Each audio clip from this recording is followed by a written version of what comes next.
The Yamaha WR450F has long been derided as being overweight, undersuspended, and underpowered. But long before the WR ever existed, the BW350, a fat-tired, air-cooled anachronism, was setting the standard for overweight, undersuspended, and underpowered. So this was set to be a fight between old and new, a pitched battle between Hollywood and Cliff.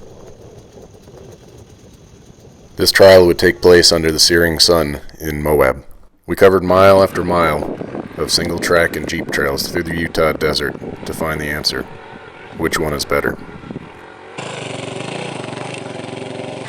The BigWheel muscled its way over every obstacle, using the abundant traction from the fat tires on the slick rock, while the WR covered the same obstacles, but with considerably more gracefulness.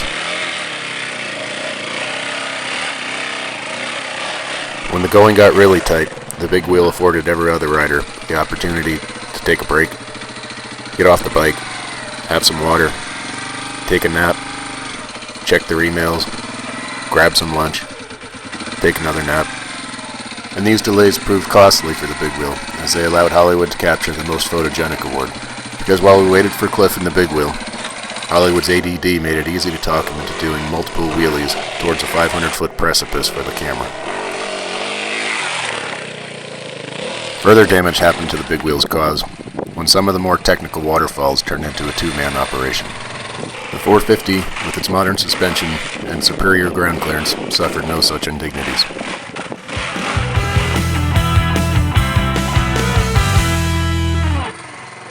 The Golden Crack is one of Moab's geological features that is soaked with the fluid of 1,000 broken transmissions.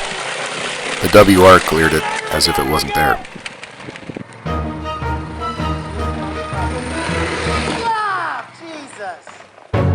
Back at home, the seismic waves generated by Cliff's crossing of the Golden Crack were detected, and a tsunami warning was issued for the entire west coast. Right up! Jesus, you scared the out of me. The BigWheel's chances of winning this contest were starting to look rather slim. At this point, we were out of water, and it was time to head back to the truck to tally up the day's results.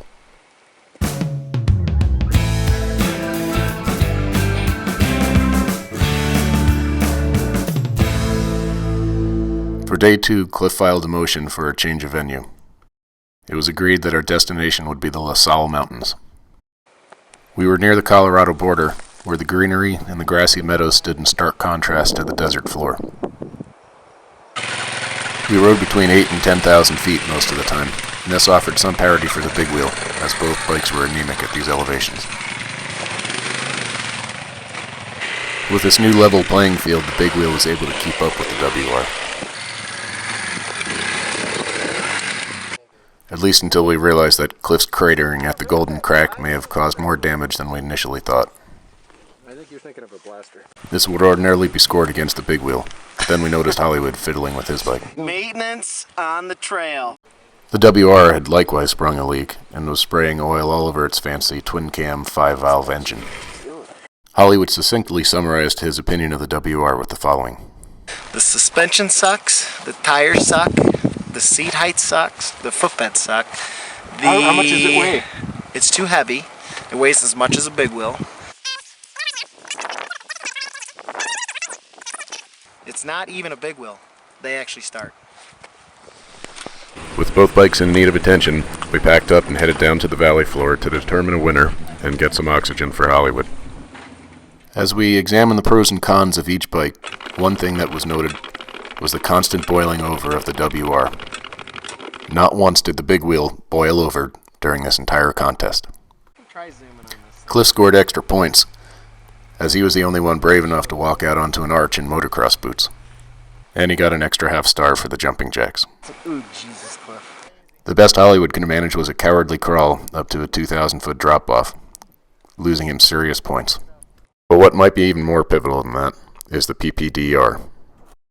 The WR weighs 249 pounds. When we calculate the PPDR using $3,765, 1 pound of WR450 costs a whopping $15. On the other hand, the BigWheel weighs in at over 300 pounds and is only worth about $75, so it's an absolute bargain. So which bike should you be on? The answer seems pretty clear to us. The trophy goes to the BigWheel.